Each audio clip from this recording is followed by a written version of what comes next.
what you want, when you want it, where you want it. This is The Mesh. Footcandle Films. Film news and reviews from two guys who really like movies. This episode is brought to you by the Footcandle Film Society. For a schedule of upcoming screenings and membership information, visit the Society's website at www.footcandle.org. Hello, everyone, and welcome to Footcandle Films here on the Mesh.tv podcast network. My name is Alan Jackson. With me is Chris Fry.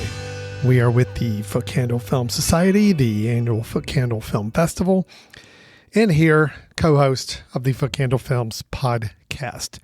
We love that word Footcandle. We're going to drop it into every possible thing we can, right? Why not? Yeah. Good. Chris, how you doing? I'm doing well. So I'm curious to hear your thoughts on it. We actually talked about this film in our upcoming, we saw the trailer, we discussed the trailer a little bit. So curious, now that we've seen the film, I'm curious to hear your thoughts. Yes, and the film he is referring to is the film Outcome. That is the new film starring a Mr. Keanu Reeves, directed by a Mr. Jonah Hill. And we will be, that is an Apple TV Plus film. We will be discussing that film and giving our review of it here shortly. Followed by, we have some trailers to share for some upcoming new movies. I think 3 of them. We're going to kind of give you the little morsels of trailers for films coming out in the coming months. And we'll be discussing those trailers, as well as, by the end of the episode, Chris will once again regale us with his recommendation of the episode, a film that he would like to recommend we check out. We put him on the spot every week. We're like, Chris, we need something else to watch. We don't have enough options in front of us. We need something else. Please tell us what we should watch. And we all look to Chris to tell us, this is the film we should spend our time watching. And it's something that keeps building on my own personal queue and I never get to. So if nothing else, it's a real guilt trip I get put on anytime I hear your recommendations, Chris. But I still like to hear them. Gotcha. So we're still going to hear them at the end of the episode. But Chris, why don't we go ahead and jump into our main review of the film Outcome. Reef Hawk, for the last 4 decades, America's favorite movie star, starring in 3 of the biggest franchises in film history. You've had 5 years off. I mean, how are you going to frame the 5 years thing? I won't say that I was hiding a heroin addiction from the public and that my best friend and my insane lawyer helped me cover it up for years. That is a really smart omission. Strong omission. Mm-hmm. Today I walk down the street I used to walk. Jonah Hill's new comedy, exclusive to Apple TV, stars Keanu Reeves as Reef Hawk, Hollywood's poster child since age 6. When Reef learns about an extortion plot tied to a mysterious video, he preemptively sets out on a redemption tour to make amends, confront his demons, and avoid getting canceled. Outcome has a 4.6 on IMDb, a 28% in Rotten Tomatoes, and a 2.2 average in Letterboxd. I'd like to suggest we begin our review saying something we like about the movie, to take a page from Thumper's mother from the Disney classic Bambi, who said, if you can't say something nice, don't say anything at all. And if we didn't say anything at all, that'd make for a very boring podcast. So I did kind of hit you by surprise on that, Alan. You did, because I don't look up reviews or anything before we discuss it. So that's okay. If you cannot immediately bring something to mind, I can start, because I realize that's kind of throwing you a curveball. No, you want me to bring up some positives? Positives right off the bat, yes. Mm-hmm. All right, I can do that. Okay. Then I turn the tables over to you, Mr. Jackson. So positives on the film Outcome. Okay, yes. So you're I'm obviously couching this that I think it would be difficult for you, but you may have loved the film. Okay, so we automatically we are already set in the zone that this is a bad film. We don't discuss how we feel about a film before we sit down and record. We don't. So. No, but you are self-admitting right now before we get to this. I think you've set up the premise. I think it's safe to assume you think it's a poor movie, a bad movie. Okay, and I'm with you. I think it is a bad movie. But you asked for positives. Okay, yes. I can do this. Okay. We do have some positives. Yes. There are some moments of this film that I think work really well. Okay. Some moments. I will say that there is a very interesting guest appearance by a Mr. Martin Scorsese. that has a scene in the film that I actually think is a really, really good scene. And actually, it has a bookend scene towards the end that also I think is very good. So basically, the two scenes with Martin Scorsese playing, who does he play? He plays like he's now the current his former agent when he was a child star. Richie Red Rodriguez, which is kind of ridiculous. I mean, whatever. But yeah, that's him. It's a ridiculous name, but the saddle Martin Scorsese's character with that name makes it that much more. It's kind of funny. Right. So he's Red. I do like the two scenes with Red. Okay. I think they're very good. And I like what the scene with Red represents for this film. And it's what I was hoping that this film was going to do more of. You mentioned about this Reef Hawk, this actor's kind of going on this redemption tour in light of a possible unveiling of some incriminating video. Yes, good word. Incriminating video that we still don't know what it is, but he's just being kind of preemptive on it, trying to figure out who might be leaking it. So he's going to go out and do some apologies and also hope he could find out who's leaking it. If that was what the film tried to do, there's something there. The film just didn't seem interested in following through on any of that. And so we get the scene with Martin Scorsese as one of the people he's going to try to make amends with. And I think that worked. And I'm like, oh, if this is what we're doing with this movie, okay, I'm kind of digging this. This could work. And then it just lost everything after that point as far as anything of interest to me. So the scenes with Martin Scorsese, I will think are positive. Good. Okay. Yep. Just for slight comic relief, I think his friend Xander, played by Matt Bomer, had some good lines, but that's about it. Okay. The opening credits played over a videotape footage of Reef Hawk as a 6-year-old. I thought was at least interesting, but in hindsight, it really didn't work because it didn't have anything to do with the rest of the film in any way, shape, or form. But I still thought it was at least an interesting start that didn't pay off. What else? I'm really looking through my notes here. There was something else I know that was good. I know. I can give one. Hold on. I got it. Okay. No, I don't. Okay. No, I don't. Sorry. Go ahead. What do you have? Film was an hour and 23 minutes, including credits. So it was short. Yeah, it was short. My positives, because I said I'd start off with it, the Martin Scorsese bits. Yes. And I'd known, because maybe they showed a little bit of him in the teaser or the trailer that we watched. I'd known he was in this. And it's a completely ridiculous setup. He's an agent that works only with child actors, but his office is in like a rundown arcade bowling alley from like the 1980s. You're like, okay, and that is all funny. But yet what he's able to get out of the scene and then the bookend at the end, it's like, wow. I mean, we all know he's a great director, but then to see that he's taking this material and he's like, he's making a meal out of it. Yeah. I mean, it's like, all right, that was my favorite part of the whole film. The rest of it just unfortunately did not work. And possibly if I had gone in expecting less of a comedy, maybe it would have worked better for me, because it's billed as a comedy, and I think I laughed maybe once, and that was when his apology tour included apologizing to some formerly adopted pets. Oh yeah, that was funny. So I was like, okay, that was very funny. That's funny to me. Okay, I just thought of the other one thing I did like. Okay, I did like his assistant. The girl. Ivy Volk. Ivy Volk. Yeah. I thought she was really funny. And she has, unfortunately, was spoiled in the trailer, but a bit where it's like rattling off all the people that she thinks. That was really funny. She's great. Yeah. So I did really like that. That scene, even though it had been spoiled on the trailer, was still funny. But what was like fingernails on a chalkboard to me, unfortunately, the writer, the director, and a co-star of Mr. Reeves, Jonah Hill, playing his therapist. No, not his therapist. Sorry, his publicist, his publicist, and his I guess manager. I don't know. And I guess he acts as like publicist, like PR manager. but he does like he focuses crisis on crisis management. Yeah, yeah.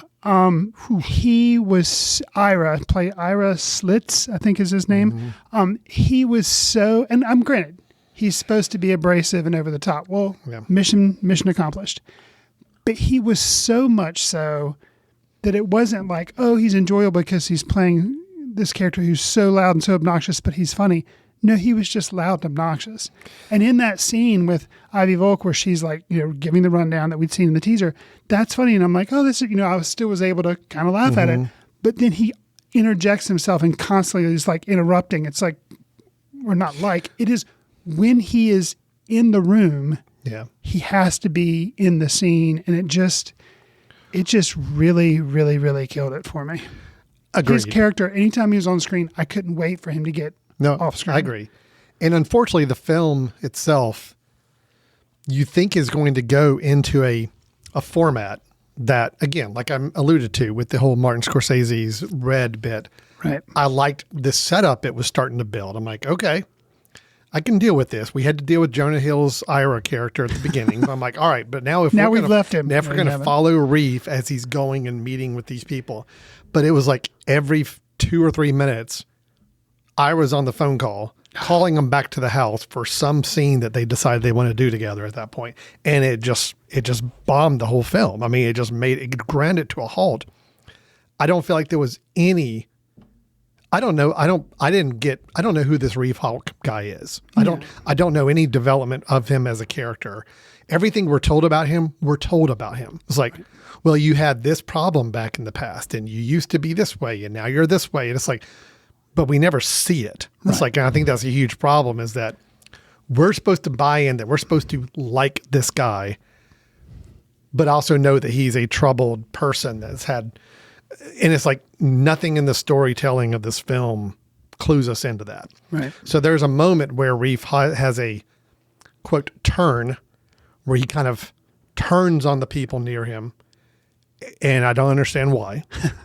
Okay. And then there's a moment towards the end where he's supposed to turn back and have a moment of realization. And I don't understand why he did that either. Like, other than, well, that's the way the plot needs it to be, because otherwise you don't really have a movie. Right. So, yeah, I feel bad for Keanu Reeves because I just think this was a bad role in a bad movie to be in. And it almost felt like it was embarrassing for him.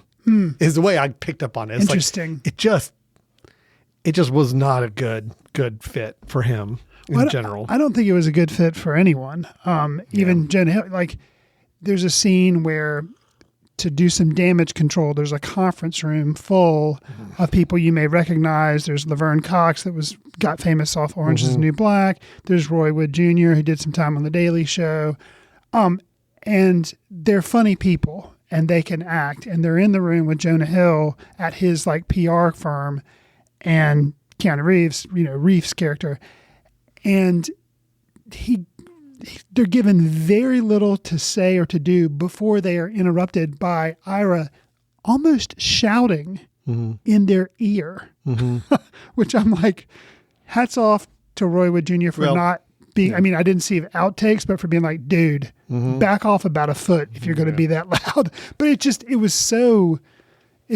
was not working. The things that were supposed to be comedic just weren't working at all.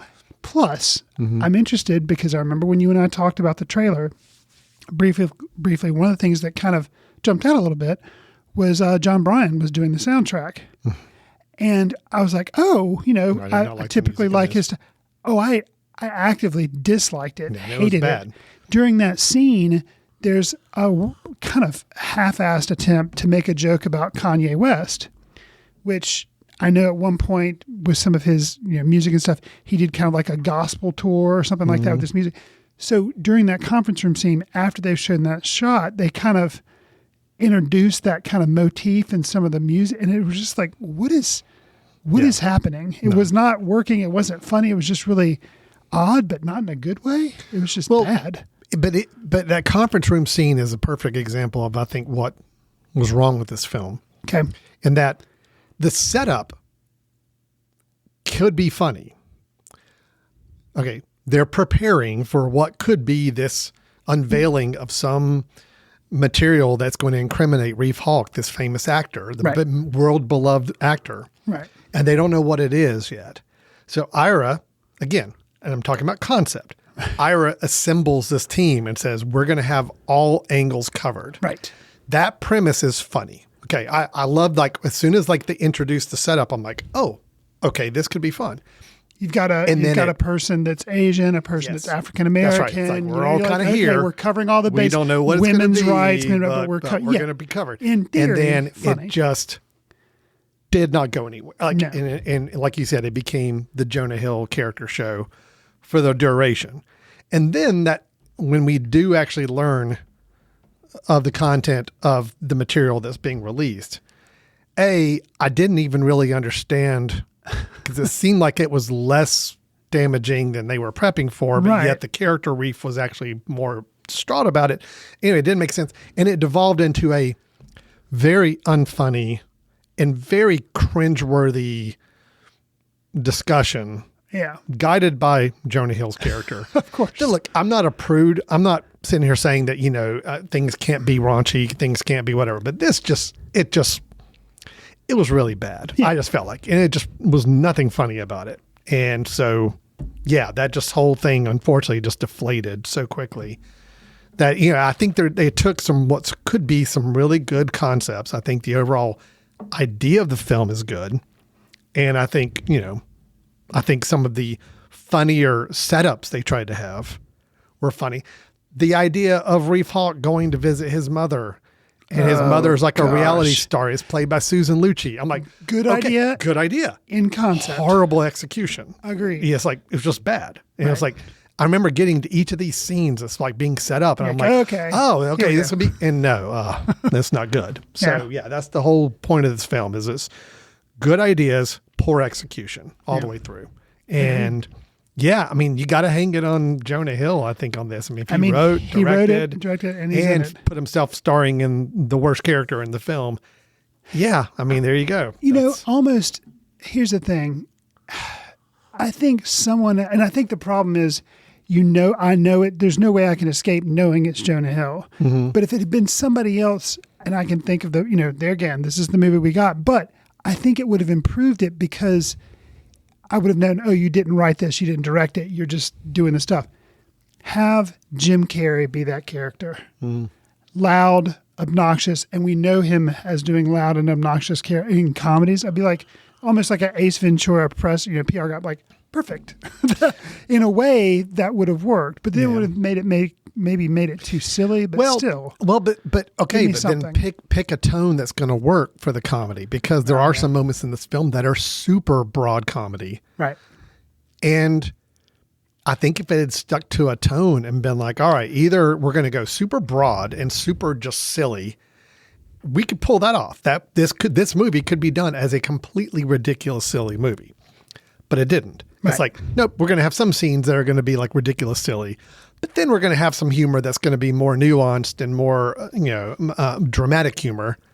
And it's like, it's just the tone match throughout the film was just so all over the place too, that I didn't know how seriously we were supposed to be taking this stuff until we were hit by overt musical cues that were just annoying. Right. To say, oh no, this is a dramatic moment, and now we're supposed to feel dramatic about the revelation that Reef Hawk is having, as opposed to it being kind of ridiculous and silly, which is how some of the rest of the film is playing out. So yeah. Right.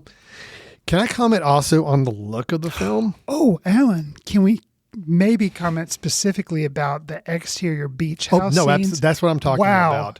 Okay, so yeah. Yes. This is a movie that I don't know this for a fact. I'm guessing. I'm know it was made by Apple. I'm assuming everything was shot in front of the cube or whatever they call it. The volume. The volume, not the cube. The volume, yes. Because tell the listeners what that is. That is it's an environment. I think a lot of the Star Wars TV shows started getting produced in this, where it's a fully immersive room that you can shoot things in, and you can put whatever you want on this gigantic screen. It makes it look like you're outside. You said it. It's good for alien worlds and places where it's like you a super high-tech green screen environment. It's really good for places where you can't really shoot because they're not real. The desert of Tatooine. Sure, let's put that on the volume. A big spaceport out there. Let's do that in the volume. But this is just a beachfront. It would seem to me that you could shoot at a beachfront pretty easily. Well, and make it look like an actual beach and not this monstrosity, color saturated, weird looking thing that we got throughout this film. So, yeah. So this, as we've mentioned, it was on Apple TV. So watching it obviously at home, and those scenes, I paused it. There was one towards kind of the end, but I'd already been noticing it. But towards the end, it was so terrible because it was worse because they were outside on his back porch. Mm-hmm. And I just had to pause it. And I turned to my wife and I was like, okay, there's this thing. I called it the cube. There's what but at the volume, I'm like, they show all these like Star Wars shows on. I was like, can you see how flat that is? She's like, yeah, it looks really weird. I'm like, that's because it's not there. I'm pretty sure it's not there. No, I'm. And then she's like, well, you know what was bothering me? They're sitting outside, and Cameron Diaz, who plays one of his friends, who has this, of course, beautifully styled hair, doesn't like she's aged a day. Congrats to you, Cameron Diaz. You still look amazing like you did back in the 90s. Her hair's not moving. And I'm like, oh, you're right. It isn't. I'm like, not only that, we don't hear any wind or ocean. You see waves crashing behind them, and their dialogue is all like crisp and perfect. And I'm like, man, this is really weird to be of this quality, or not to be like an Apple TV movie. And like, no one's like, hey, do you think we should just put a little Nat sound in there? Budget shouldn't be an issue. I wouldn't think so. I mean, this is Apple talking about all the TV people that putting we've in talked the money about and are all in the here. people in it, but and it's already an hour 23. So I mean, They saved on runtime. what would have cost to run an extra 30 minutes? They could have applied back into production quality and made it look a little better and seem a little better. Okay, so it wasn't just me. It truly was. No, that's why when you Okay. started saying how it looked, I'm like, yes, please, because I was like, it's not just me, and we're guessing there was some volume work There's done. gotta be. I mean, there was nothing natural about those scenes. Well, and I also and there were several of these scenes outside that were done. I just guarantee you, they were not anywhere real locations. And again, I'm not saying I get it. Sometimes it's easier to do it without going to real locations, but man, there should have been a little more work done to make it look real. throw in And- some nat sound. natural Diaz's hair sound, moving. a little bit of a breeze and wind, make it look like you're actually on the beachfront and not sitting in a studio. Right. Anyway, okay. Okay. Agreed. What else about this film? You mentioned briefly Susan Lucci's part. Yeah. There again, in idea, like have her be a reality TV star, but she was his mom, so she kind of characterizing her one way. All that was funny, but the execution was terrible, and it irritated me that the only thing they seemed to be interested in was having her just use profanity at every possible. Which there again, that's fine, but like if that's the only joke that you're really going to have is that she's just super foul mouthed. Here's a perfect example. All right, profanity is rife throughout this film, and again, not a problem. Right. But if you want the joke to be Susan Lucci, this famous daytime soap opera actress that's like been around for decades and all this stuff, and then like you're putting her in a very a situation that people are not familiar seeing her in. Sure. And you want her to just like drop F-bombs because that'll be funny. Okay, that's fine. Just let's not have every other character in the film already be dropping F-bombs every other word. It needs to be slightly It's unique. There's just no emphasis. There's no interest to it. It just becomes part of the noise again. So it's like, it's just being more nuanced with how you're rolling these things out. So pinpointing something you said about, kind of how tone was all over the place and it wasn't a broad comedy, something that I guess I could make it a positive, but then it worked against the film ultimately, is there 3 big instances where he has kind of sit-down conversations. We mentioned the Martin Scorsese conversation. There's Susan Lucci as his mom. Then there's one with, I believe, his ex-girlfriend. Yes. Okay. Which was odd. It was odd. Yeah. Okay, so those are the major 3 that I can think of off the top of my head. So if you were making a broad comedy, you would have all those situations be strictly comedic. But instead, in each one of them, there's actually some emotional weight, and it kind of like just really throws you off because you're like, wait a second, it doesn't work. But I like Martin Scorsese's part is kind of poignant. And then with his mom, she doesn't kind of redeem herself, but you feel really bad for him because you realize she's terrible and a terrible mom and was like, didn't raise him right. So you're like, okay. And then the girlfriend thing, you feel sorry for her, but then she feels sorry for him because you're like, yeah, you're just kind of a mess. And it doesn't, I don't know, the balance there just doesn't work. So it's like, it's like I said at the beginning. It's like, it's one thing if we get to see this character and kind of learn about him naturally through Sure. him as a performer and seeing how he is as a character, but to be told by everybody, oh, this is how you are. And this is what it's like. It just doesn't have that impact. And those three scenes you mentioned, well, I'm going to leave out the Susan Lucci because I think that was still ultimately played more for laughs than it needed to. It tried to have some dramatic moment beats to it, but it just didn't work. Right. I do think the scene with Scorsese's agent, and then yes, the girlfriend or ex-wife, or I don't know what her relationship was. It was not really clear. Right. I think had some interesting moments to it. And again, if the film had leaned in and said, yeah, we're going to have some lighter moments in this film, but we're ultimately an exploration of somebody who's wrestling with his own past demons and the damage it has caused on people in his life. And he's going to go on this redemption tour and try to fix it. Cool. I'm on board with that. That sounds amazing. And if they could have been like the Scorsese and maybe a little bit like the ex-girlfriend scene stitched together with some little lighter comedy about dealing with this unveiled videotape or whatever, that could have worked. But the tone balance on this was just so all over the place and off that as soon as we leave that dramatic scene or more dramatic scene, Ira's freaking calling on the phone call, come in, we got to have a meeting. We got to do this. And then it just kind of goes back into spiral lunacy for a little while. And it's like, it's hard for anything to stick. It's hard for anything to make any difference. There is a moment I mentioned where Reef Hawk at the end or towards the end kind of has this moment. And again, we're told it's the moment because the music swells and we have a shot of the back of his head as he's hanging his head down thinking. And the whole time I'm seeing this shot, I'm like, I don't understand what just happened to make him now at this point. Got you. And that's my whole question with the film in general. What causes these people to play these emotions that we're supposed to be seeing and feeling? And I don't get it. He gets abrasive with his friends, his two best friends at one point. Again, I don't understand why he got abrasive with them other than he's just bottled up stress or whatever it may be. We don't really know. Right. And then he comes around and apologizes, but I don't know why he decided to apologize. Nothing's triggered that happening. Sure. Anyway, it was just moments to give each of these characters their dramatic beat to like give a speech, because Cameron Diaz got to give like an emotional dramatic speech. But at the end of the day, I felt nothing from any of it because you hadn't earned any of it throughout this film. So sure. Yeah. Well, kind of closing thoughts in a way, but moving on, actually, kind of both at the same time. Jonah Hill's next film is called Cut Off. It stars himself, Kristen Wiig, Bette Midler, and Nathan Lane, and is a comedy about two wealthy siblings who suddenly find themselves cut off from their parents' financial support, forced for the first time to navigate adult life on their own. Its theatrical release is actually set for July 17th. I'm saying as long as Hill's character is prohibited from saying Bubby, I'm willing to give it a shot. What are your thoughts, Alan, on that? I don't know. Okay. I mean, I don't know. I'm hoping this is just a one-off, like, hey, we had this idea for a film. We kind of did something kind of quick. Put it together, and it was just a good excuse to get a bunch of friends together to play parts, and let's just have fun with it. And if it turns into anything cool, if not, so be it. I hope that's the case, but I don't know.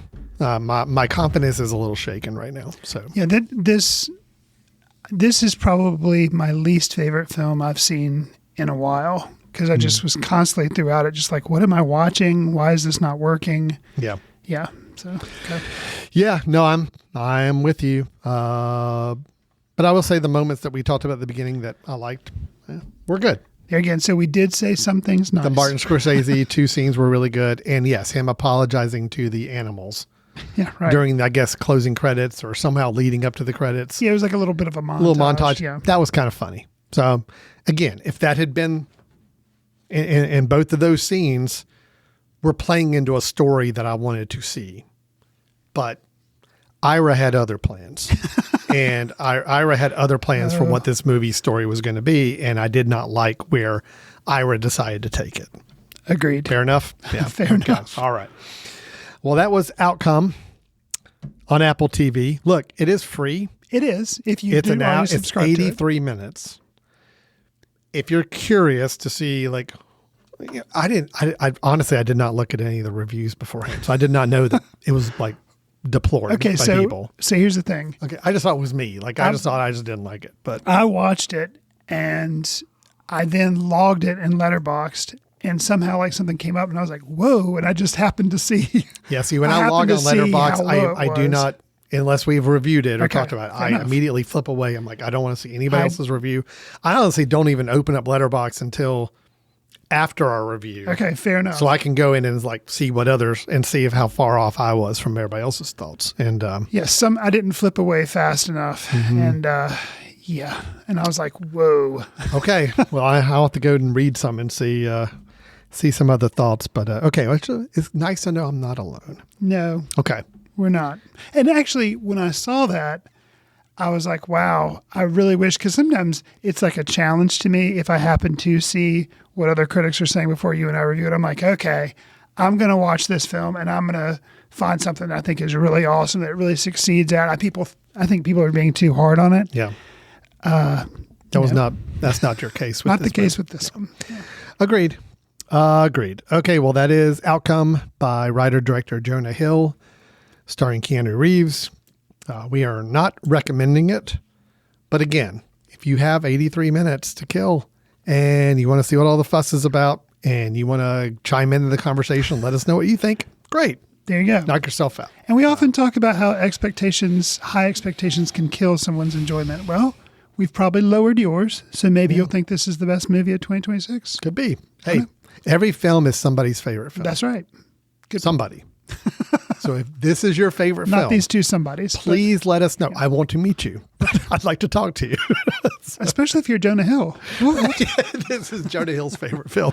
Okay, well then meet you. let's Sure. Great. Let's talk about it. All right, Chris, let's take a quick break.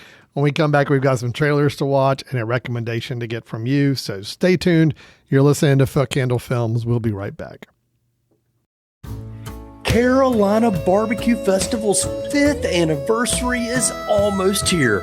Get your tickets today for the Queen City's biggest barbecue party, April 17th and 18th, Victoria Yards in Uptown Charlotte. 30 pitmasters are celebrating Carolina barbecue traditions, supporting Operation Barbecue Relief, and serving you the very best barbecue. The fun starts Friday night with the kickoff and a salute to all things Charlotte barbecue. Then we all get together for Barbecue Saturday and tasting plates from 25 pitmaster stations. Tickets are going fast, especially VIP early entry. Get yours today, CarolinaBBQFest.org. Then join us April 17th and 18th for the Carolina Barbecue Festival. Welcome back to Foot Candle Films here on the Mesh.tv podcast network. During the break, Chris, I just went online and just had to go scan other people's reviews of Outcome to just verify that you and I are not off on an island feeling and trashing this film unfairly. No, it seems like we're very much in the majority out there on people with this. So interesting. It's good to know sometimes, I like being a little contrarian sometimes. I like finding, As do I. feeling It's like kinda maybe fun. the critics are a little harsh on some films. I don't think they should be or whatever, but no, I think we're all in the same boat on this one, on Outcome. Okay. Let's talk about some movies coming out soon that we're going to watch some trailers for that maybe we'll avoid getting a review like we gave Outcome. We'll see. Anyway, there's no telling. We've got 3 we're going to take a look at first. First one up is a new film by our one of our favorite studios, A24. And it is from director Olivia Wilde. Ooh, actor turned director. It's a little nerve-wracking. We Well, just went and through she Jonah Hill made doing that, this, but Gosh, what was the movie? I know. Don't worry, baby. Yeah, and that was Which had potential. kind of was- liked okay. I seem to remember thinking it think was I- okay. Maybe out of 5, I gave it 2.5. I can't remember. I mean, I was maybe in the 2.5, 3. okay. Yeah, okay. But Olivia Wilde, she's an actress who's also now become director. I don't think she's a writer. I think just a director. Director. Okay. But we have this one from director Olivia Wilde. She's also acting in the film. Seth Rogen, Penelope Cruz, and Ed Norton are also all in this film. So that's interesting. I like the cast. I am. Oh, Olivia Wilde- the film is called The Invite. Invite. I'm sorry, I didn't mention I'm more of a fan of Rogen, Norton, and Cruz. Olivia Wilde, don't really know her that well. I mean, I've seen stuff, but I am curious because that seems like an interesting mix of Yes. personalities. I mean, Ed Norton and Seth Rogen. Yeah, right away. And Those, you're like, those two, I'm okay. fascinated by that pairing. So yeah, Well, this is a, so I don't have the place I pulled up to see the trailer doesn't have a synopsis, but I know I've seen the trailer. It's basically two couples getting together for a dinner event. And all I know is things happen. I don't know what it is. I don't know the tone, but it is it looks to be a little bit of somewhat of a dark comedy, but might have some other things going on. I don't know. So why don't we take a look at the trailer and we can kind of see what we've got going on here. Okay. This is for The Invite. This film is going to be coming out in July. okay. So here in a few months from A24. Here we go with the trailer for The Invite. Hi. Hi, come in. Nice to see you. We are so happy you're here.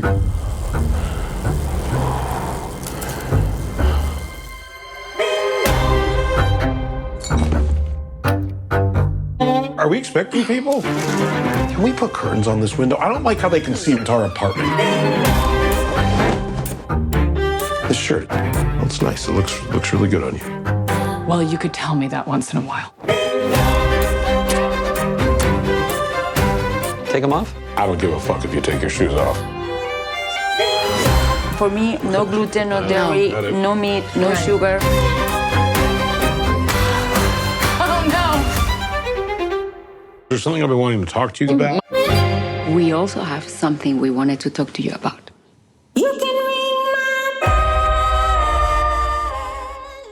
That was the trailer for The Invite from A24 Studio, written by Rashida Jones as one of the two writers of the film, which I think is interesting. Also a That is. actress. You know, that's you obviously know her. She's been in a lot of shows and movies, and the daughter of Quincy Jones as well. Rashida Or Jones. Lionel Richie. Nope, it's Jones. Quincy Jones. Oh, you're right. You're Yeah. right. Okay, I was getting them messed Last up. name's Jones. Right. Yeah. There you go. That's the key. That is the key. She did a lot in The Office, right? Yes, Yeah. she was in The Office. She's done a couple films, Parks and Recreation also Okay. was the big film or show she was in for a good while. So she was in both that and Mm-hmm. Office. Okay. Yep. So anyway, but on with that. Chris, thoughts on The Invite? This trailer you're Interesting seeing that here. it's distributed by A24. Looks kind of like maybe the drama part 2 in some way, because it maybe there's going to be something dark. You don't know there's something allude to, but it seems like maybe it's also leaning heavier into the comedy. Hard to kind of tell. No, I like that. I like the fact that I don't know. I mean, I'm a sucker for any film that I don't know where it's going to go. Sure. And I don't like it when a film has to market itself as saying, "Oh, This you is the don't type know of where film. you're going to go," type of thing. I don't like that because it's just creating expectations for things. But I hope that truly is the tone of the film, and that I really don't know where it's going to go, and Right. I want something to surprise me. So I hope that it does. But I'm fascinated by the cast. I'm really excited to see how this comes together. It's a cleverly edited trailer. Yes. I mean, And Olivia Wilde, having done the Don't Worry Baby, and I think she did a film before that too. I think Don't Worry Baby was her second film, if I Okay. remember correctly. was it Drinking Buddies? I know she was in Drinking Buddies. I don't know if she okay. directed it or not. Right. And I'm going to find out. I have dashed off a note to our intern. Excellent. And so they will be back just shortly here in a moment. Really, we can just kind of banter for a second. Gotcha. And I'm sure that they will be back with some information for us to help us understand what else has she directed besides Don't Worry, Darling, and now The Invite. Oh, Booksmart. She did Booksmart. Of That's course. right. That's a it. little movie called Booksmart. Which right. I liked. Thought was really good. Booksmart didn't have any kind of twist or anything like that, where Don't Worry Baby did, and now Right. The Invite does seem to have some sort of Something going on. So, okay, Look, I'm on board. I'm excited. I hope the marketing is not, I hope A24 is not trying to take marketing cues and just replicate them from what they did for the drama, because the drama has gotten a lot of buzz and notoriety for its marketing, because again, it's marketing it as one tone where the film goes in some different directions. And I think A24 did the right thing in marketing it, is that it got attention for the film. And I think more people came out to check it out because of the marketing. Sure. I'm just curious if that's going to be the case with this one too. So anyway. Okay. So that was The Invite, coming out in July from A24, going to studios, or I'm sorry, going to theaters. So be on the lookout for that. Okay. Next up, we have a trailer. These next two, actually, the last two we're going to do are both Netflix films. Okay. Chris, I just canceled my Netflix subscription last week because I'm kind of going through a little bit of a purge. Just like, you know what? I don't like paying for services that I'm not watching anything on. Sure. I haven't seen anything on Netflix in a while. So I'm like, I'm going to shut it down. If I need to fire it back up, I will. That's the one thing I do like about the whole streaming setup, is that I can turn it on and off and not pay for it if I'm not watching it. Makes sense. But now you're telling me that the two films we're going to watch are both Netflix films. So this will be determining for me of whether I click the button to sign back up or not. This will make that determination. Do you want to tell us about this next one? I'm not familiar with it. The Remarkably Bright Creatures. Sure. So I haven't seen the trailer yet, so I can't tell you who directs it, but I do know that Sally Field, Lewis Pullman, and Alfred Molina star in it. And Alfred Molina is a voiceover of a remarkably bright creature in the film, the voiceover of an octopus. An octopus. This film is based on a book that I have read and liked quite a bit. So Netflix got the rights for it, and Sally Field, being Tova, is the major character in the film that she plays. Couldn't be more perfect casting, I think. Okay, good. I assume it's going to do really well because the book was a New York Times bestseller. So it's kind of like, I'm interested to see the trailer but it seems like perfect casting, and actually Lewis Pullman playing an important character in the film is too. Just seems like good casting. So we'll see. But I have no idea who directed it. But that's the directed story. by Olivia Newman. Another Olivia. Not familiar with Olivia Newman, though. Not off the name sounds maybe familiar, but I'm not sure what she may have done. I've dashed off another email, another note to the intern here in a moment. We'll know more about Miss Olivia Newman. Well, briefly, I'll just say the setup before we watch the trailer, which will probably tell you the setup. Anyway, Sally Field plays Tova. She is a worker at an aquarium where she forms a bond with an octopus. Okay. So that is all I need to know then. There you go. Good deal. Let's watch the trailer for Remarkably Bright Creatures from Netflix, coming out soon, May 8th. Ooh, like in another week or two. All righty. Okay, here we go. Here's the trailer. Humans, for the most part, are inept creatures. Tova, I'm not touching some random kid's gum. I'm not asking you to chew it. Just get it off the floor. From this side of the tank, I've seen it all. I suppose you're the person they hired to take over for me? I really need this job. Circular motions, not up and down. Of all the humans, I suppose I mind the cleaning lady the least.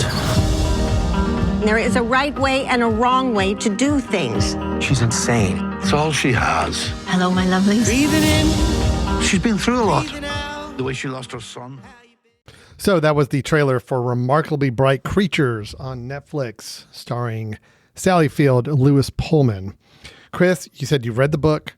So this is based on a book. Yes. Based on what you just saw in the trailer, how comfortable do you feel with what you know about the source material? It looks good. And I hope it is good. Obviously, we always go into movies hoping they're good. And I'm really, really happy that Sally Field is in the movie. I haven't seen her in a long time. So haven't seen her in a movie in a long time. And I just like her. She's kind of like Dolly Parton. She's one of those people that you're always like, oh, Sally Field, cool. Right. You just can't help but like them. And I think this would be a really good role for her. And yeah, I look forward to seeing it. Hopefully, and the trailer did indicate too. It's May 8th or whatever, coming out right around Mother's Day, which I'm like, yeah, that kind of figures. Seems, based on what I even just saw in the trailer, it seems like there's a fit there. So. I think it looks good. I'm not familiar with the source material, so I don't know How's it going to turn out? Yeah, I like the actors involved. So sure, I'll give it a shot. Who knows? That is coming out May 8th. We won't have to wait very long. And again, because it is on Netflix, maybe I'll fire back up the subscription just to be able to watch a couple of these. So, Sure. All right, well, good. So Remarkably Bright Creatures on Netflix, May 8th. All right, and now we've got our last trailer we're going to do, and this is going to be for the film Ray Gunn. And Ray Gunn is 2 words. It's a person's name, R-A-Y space G-U-N-N. This is also a Netflix film. It's animated, and it is from director Brad Bird, which, a little background on Brad Bird, he did The Incredibles for Pixar years ago. He did the film Tomorrowland with George Clooney. He also did one of the Mission Impossible movies. I believe it was Ghost Protocol that he did. I think that was the 4th one that Brad Bird also directed. He do Incredibles 2 as well? I believe he did. Okay. Yeah. I think so. Okay. Yeah, he kind of got his known in the whole Pixar world, but he did get into some live action films. Unfortunately, Tomorrowland was one that I know was kind of a big, hyped, ready, big movie for him and just did not take off. People did not care for it. But, I mean, he's always going to be tops in my books because of The Incredibles. I mean, it's just, I think that is a amazing film. I think he did Ratatouille. Okay. As well. Let me verify that for sure. I think Brad Bird directed, let's see. Well, I know he was at least a writer. He directed, he did direct Ratatouille. Okay. Ratatouille is one of the films I've seen. Oh, and he directed The Iron Giant. Oh my gosh. Oh, wow. Yeah. Sorry, I can't believe I spaced on that. Right. The Iron Giant, The Incredibles, 2 of my absolute favorite movies back to back he did. And then Ratatouille and Mission Impossible Ghost Protocol, and then Tomorrowland. Okay. And then he did direct Incredibles 2. Gotcha. So that is his filmography as a director. But this new one we've got is called Ray Gunn. It has the voices of Scarlett Johansson, Sam Rockwell, and several others. Brad Bird, writer and director on this. Follows Raymond Gunn, the last human private detective in a futuristic world inhabited by humans and aliens. Okay. So, Chris, are you ready to give this one a watch? Yeah. Let's do it. Here we go. The trailer for Ray Gunn.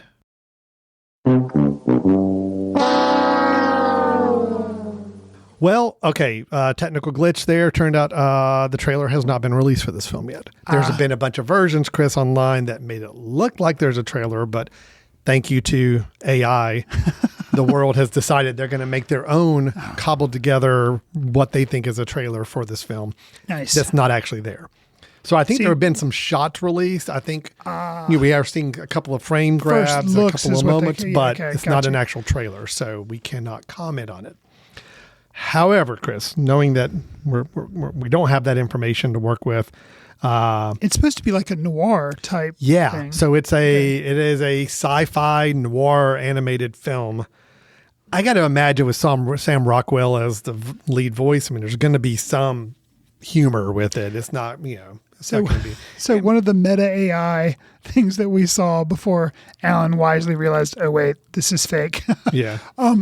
It kind of gave me exactly what I thought it might be, which was kind of like a friendlier kid version of like Blade Runner. Yeah. Which I'm like, okay, I could totally see that working. And like with Sam Rockwell being the Harrison Ford character, Decker character, totally could see that. Yeah. Who knows if that's what we'll end up getting, but I could see that as being an angle that would be effective. So, yeah.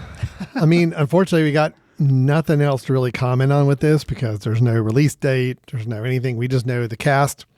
Scarlett Johansson, Sam Rockwell, John Ratzenberger, who's a typical Pixar mainstay, but he is in this. And then the only other actor that have been listed for a voice actor is Tom Waits. Oh, wow. So Tom Waits is in this film. That is all we know, those 4 people. Cool. Brad Bird is writer and director. Okay. And that is that. Okay. Animation, sci-fi, possibly a film noir type feel. We'll see. The good news is we will have something to discuss in a future episode when the official trailer does actually get released and we can comment on it. So good deal. All right. So in hindsight, we had 2 trailers to share with you. One for The Invite and the other one for Remarkably Bright Creatures. Both coming out very, very soon. The Invite will be in July in theaters. Remarkably Bright Creatures in May on Netflix. Yes. Okay, Chris. That wraps us up for our news and trailers section of the podcast. So you know what that means. We're at the end. Yes. Where Chris gives a recommendation of a film that he thinks we ought to watch. Chris is going to recommend that we go back and watch Outcome again. Is that it? Funny you should mention Outcome. Oh. So what is your recommendation? I mentioned Outcome had a 2.2 score in Letterboxd. Letterboxd scores it on a 5. Correct. So 2.2 is low. 2.2 is low. Okay. The film I'm going to recommend has a 2.5. It is a group of friends facing midlife crises head to the rainforest with the intention of remaking their favorite movie from their youth, only to find themselves in a fight for their lives against natural disasters, giant snakes, and violent criminals. The movie I'm referencing is Anaconda, starring Jack Black and Paul Rudd, Steve Zahn, Tandy Newton. Yeah. This film came out 2025. We had seen the trailer. Did we talk about the trailer on the show? I think we did. Can't remember. Yes. There were funny moments in the trailer. There were still enough funny moments in the film that were not spoiled by the trailer.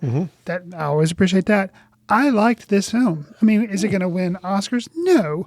But it's the same similar mindset if you remember the remake that Jack Black was in of Jumanji, the first one. Not the second Jumanji movie that he remade with The Rock and everything, but the first one he did. Like, I was like, why do I want to see that? And then I saw it, I'm like, oh, that's actually kind of clever, funny, and I liked it. Wait a minute. You said with Jumanji.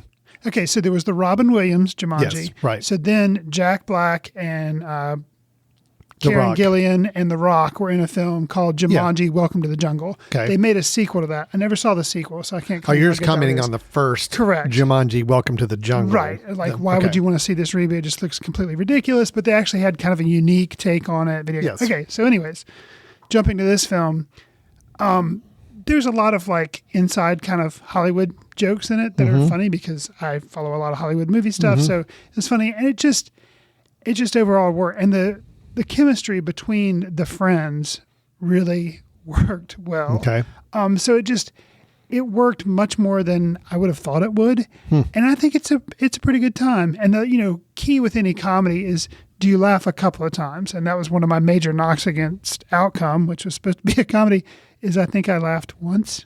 So with this one, there were several times that I found myself laughing. So it's enjoyable, and you don't have to. I have never seen the original Anaconda, but I think the thing is, it is very self-aware. It is the broad comedy, the silly. Yes, there's some inside jokes that are a little deeper, but it's just meant to be fun, meant to be stupid, meant to be silly. And the movie is very, very self-aware of what it's doing. Okay. I mean, there's an actor that walks through a movie studio a lot, and you know how they have posters of very successful films, and they have all that jazz, and there's one other, maybe it's like The Godfather, so I can't remember, but then they have a poster for Anaconda, and you're like, okay, like they're saying like these are the movies we're really proud of.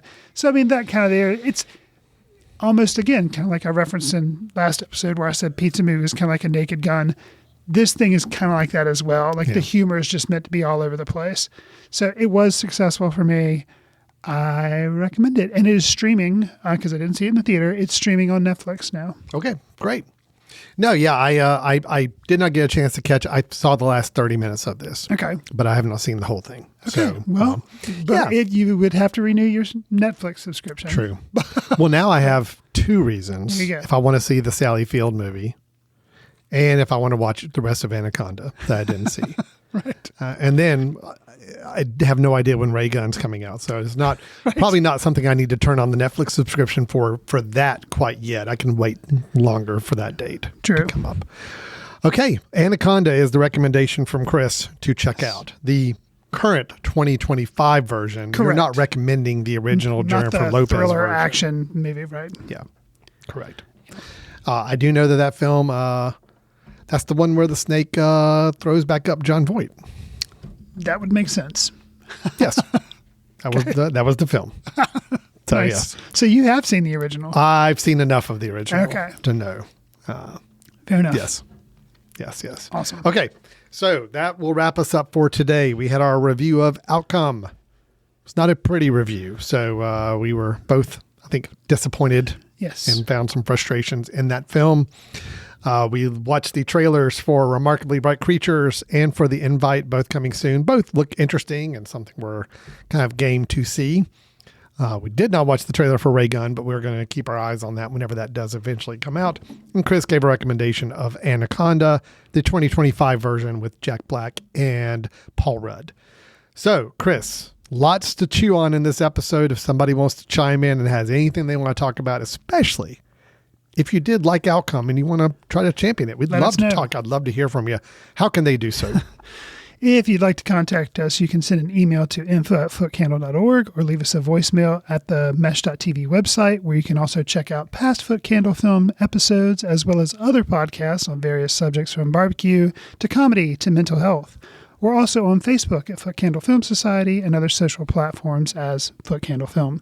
Individually, Alan and I are on Letterboxd. If you'd like to, you can give us a follow there. Do us a favor, if you like the show, consider leaving us a review on whatever platform you receive your favorite podcast on, because it'll help us reach new listeners, and we'd appreciate that. All right. Well, again, that will wrap us up for today. Thanks, everybody, for joining us today. We hope to hear from you soon, and we'll look forward to talking to you next time we get together to record. Thanks, everyone. See you in the ticket line. Watch films in the company of like-minded people in the dark. Watch films in the underground. We won't let anyone know where you are. The films that don't make it to Carmike at the mall, or ones that were famous when Grandpa would watch films out of the reverence of the heritage of an art. Watch films through the courtesy of Foot Candle Film Society. Special thanks to Carpal Tuller for the show theme music. For more about Carpal Tuller, visit www.carpaltuller.com. You've been listening to The Mesh, an online media network of shows and programs ranging from business to arts, sports to entertainment, music to community. All programs are available on the website as well as through iTunes and YouTube. Check us out online at themesh.tv. Discover other network shows and give us feedback on what you just heard.